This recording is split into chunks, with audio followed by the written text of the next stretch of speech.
ഇല്ലാടുകളെ നമ്മുടെ യൂട്യൂബർ മണവാളൻ അറിയാലോ. ഇപ്പൊ ഇൻസ്റ്റാഗ്രാമിൽ ഇൻഫ്ലുവൻസർ നമ്മുടെ യൂട്യൂബർ എന്നൊക്കെ നമ്മുടെ പ്രാങ്കും കാര്യങ്ങളൊക്കെ ചെയ്ത മണവാളൻ ലുക്കൗട്ട് നോട്ടീസ് ഇറക്കിയിരിക്കുകയാണ്. മണവാളനെ എന്താ ചോദിച്ചു കഴിഞ്ഞാൽ ഏതോ ഒരു പ്രാങ്ക് ചെയ്യുന്ന സമയത്ത് വിദ്യാർത്ഥിയെ ഇടിച്ച് കൊല്ലാൻ ശ്രമിച്ചതിന് ലുക്കൗട്ട് നോട്ടീസ്.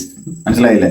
എന്നുവെച്ചാൽ പ്രാങ്ക് ആണ് തോന്നുന്നില്ല, പ്രാങ്ക് വീഡിയോ പോലെ എടുത്താണ് സംഭവം. വിദ്യാർത്ഥിനെ ഏതോ ഇടിച്ചു, അവർ കേസ് കൊടുത്തു. അങ്ങനെ ഇപ്പോൾ മണവാളൻ ഇതിൽ ലുക്കൗട്ട് നോട്ടീസ് ഇറക്കിയിരിക്കുകയാണെങ്കിൽ പുള്ളിക്കാരൻ നല്ല പ്രാങ്കും വീഡിയോസ് ഒക്കെ ആയിരുന്നു.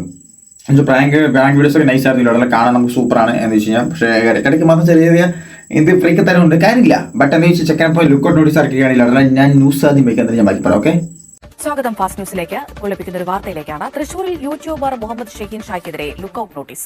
കോളേജ് വിദ്യാർത്ഥികളെ കാറിടിച്ച് കൊലപ്പെടുത്താൻ ശ്രമിച്ച കേസിലാണ് മണവാളൻ എന്ന പേരിൽ അറിയപ്പെടുന്ന യൂട്യൂബർക്കെതിരെ ലുക്കൌട്ട് നോട്ടീസ് പുറപ്പെടുവിച്ചത്.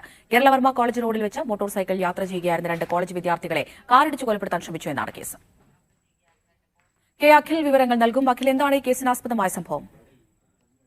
ഏപ്രിൽ 19 ഈ കേസിനാസ്പദമായിട്ടുണ്ടാവുന്നത്. കേരളവർമ്മ കോളേജ് റോഡിൽ വെച്ച് മോട്ടോർ സൈക്കിളിൽ യാത്ര ചെയ്യുന്ന വിദ്യാർത്ഥികളെ ഇടിച്ചു ധരിച്ച് കൊലപ്പെടുത്താൻ ശ്രമിച്ചു എന്നുള്ള ഒരു കേസാണ് രജിസ്റ്റർ ചെയ്തിരിക്കുന്നത്. അതിനാണ് ഇപ്പോൾ ഈ വെസ്റ്റ് പോലീസ് ലുക്കൗട്ട് നോട്ടീസ് പുറപ്പെടുവിച്ചിരിക്കുന്നത്. ഈ കേസ് നടന്നതിന് പിന്നാലെ തന്നെ മണവാളൻ ഒളിവിലാണ് എന്നുള്ളതാണ് പോലീസിന്റെ വിവരം. അതിനടിസ്ഥാനത്തിലാണ് ഇത്തരത്തിൽ ഇപ്പോൾ എന്തായാലും മുഹമ്മദ് ഷെഹീൻ ഷായ്ക്കെതിരെ മണവാളന്റെ ലുക്കൗട്ട് ചെയ്യാനാണ് നടത്തുന്നത്. മുഹമ്മദ് ഷെഹീൻ ഷായ്ക്കെതിരെ ഇത്തരത്തിൽ ഒരു ലുക്കൗട്ട് നോട്ടീസ് പുറപ്പെടുവിക്കുന്ന രീതിയിലേക്ക് പോലീസ് കടന്നിട്ട് കോളേജ് വിദ്യാർത്ഥികളായ 2 വിദ്യാർത്ഥികളെയാണ് ഇത്തരത്തിൽ ഈ അപകടത്തിൽ ഈ കൊലപ്പെടുത്താൻ ശ്രമിച്ചു എന്ന കേസ് രജിസ്റ്റർ ചെയ്ത പോലീസ് എഫ്ഐആർ ഇട്ടിരുന്നത്. എന്തായാലും ഇപ്പോൾ ഇയാൾക്കെതിരെ ലുക്കൗട്ട് നോട്ടീസ് പുറപ്പെടുവിച്ചിരിക്കുകയാണ്.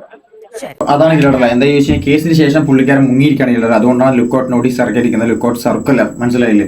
പിന്നെ ഇപ്പോൾ പിടിച്ചു കഴിഞ്ഞാൽ അറസ്റ്റിലാവും, എന്തായാലും ഡയറക്റ്റ് അറസ്റ്റിലാവും ഇല്ലുള്ള. എന്താ വെച്ച് കഴിഞ്ഞാൽ പിന്നെ മുൻകൂർ ജാമ്യം എടുക്കേണ്ടി വരും മണവാളനെ. മനസ്സിലായില്ലേ? സോ എന്താ വെച്ചാൽ പ്രാങ്ക് എന്ന വീഡിയോ ആയിരുന്നില്ല, പ്രാങ്ക് വീഡിയോ പോലെ ചെയ്തായിരുന്നു കോളേജ് വിദ്യാർത്ഥികൾ 2 പേരെ ഇടിക്കാൻ ശ്രമിച്ചത്. അപ്പോൾ നമ്മൾ പബ്ലിക്കിലൊക്കെ പ്രാങ്ക് ഒക്കെ ചെയ്യുമ്പോൾ ഇങ്ങനെ അതുപോലെ സൂക്ഷിക്കുക. എന്താ വെച്ചാൽ നമ്മൾ റിസ്ക് എടുത്ത് ചെയ്യുമ്പോൾ നമ്മൾ സേഫ് ആവാൻ നോക്കാം. മനസ്സിൽ സേഫ് ആകാൻ നോക്കുക പറഞ്ഞാൽ മറ്റുള്ളവരുടെ ആ ഒരു നമ്മളെ സേഫ്റ്റി നോക്കിയിട്ടാണ് ചെയ്യാൻ. മനസ്സിലായി? പ്രാങ്ക് ഇല്ല എന്ന് പറഞ്ഞാൽ ചിലപ്പോൾ അടികൊള്ളും, ചിലപ്പോൾ ഇതുപോലെ വല്ല പ്രശ്നങ്ങൾ വരും, അതിന്റെ പിന്നാലെ കേസ് വരും, ഉറപ്പാണ് ഇല്ലല്ലോ. എല്ലാവരും ഒരുപോലെ ഇരിക്കണമെന്നില്ല. മനസ്സിലായില്ലേ? സോ അപ്പോൾ എല്ലാവരും നോക്കി കണ്ടൊക്കെ പ്രാങ്ക് ഒക്കെ ചെയ്യുക. അപ്പോൾ മണവാളന്റെ കേസ് ഇതാണ് ഇല്ലുള്ളത്. എന്താ ചോദിച്ചു കഴിഞ്ഞാൽ പുള്ളിക്കാരൻ ലുക്കൗട്ട് സർക്കിൾ ഇറക്കിയിട്ടുണ്ട്. ഞാൻ ഇൻസ്റ്റാഗ്രാമൊക്കെ നോക്കിയിട്ടില്ല, പുള്ളിക്കാരൻ്റെ അപ്ഡേറ്റും കാര്യങ്ങളൊന്നും കണ്ടില്ല.